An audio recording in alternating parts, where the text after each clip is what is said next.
नमस्कार. Office rent ठरवताना एक प्रॉब्लेम मला प्रॅक्टिकली खूप वेळा दिसतो.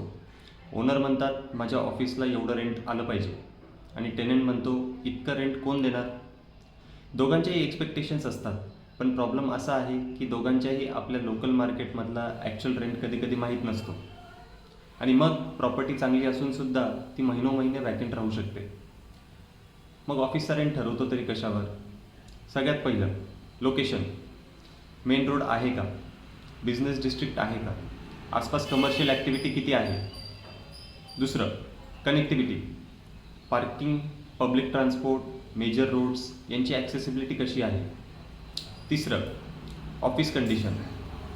बेरशेल किंवा अनफर्निश्ड ऑफिस आणि ready to use furnished office यांचा रेंट ऑब्व्हियसली सेम नसतो. चौथं building amenities. Lift, parking, security, power backup, reception, maintenance आणि बिल्डिंगची ओव्हरऑल क्वालिटी.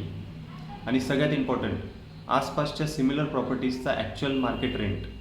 फक्त समोरच्या बिल्डिंगमध्ये एवढा रेंट आहे किंवा मला एवढा रेंट पाहिजे यावर प्राइसिंग करू नका. ऑफिस लिस्ट करायचं असेल तर आधी मार्केट समजून घ्या आणि मग रेंट डिसाईड करा. ओनर असाल आणि तुमचा ऑफिससाठी रिअलिस्टिक मार्केट रेंट जाणून घ्यायचं असेल किंवा टेनंट असाल आणि तुम्हाला योग्य ऑफिस मध्ये शोधायचं असेल तर मला नक्कीच DM करा.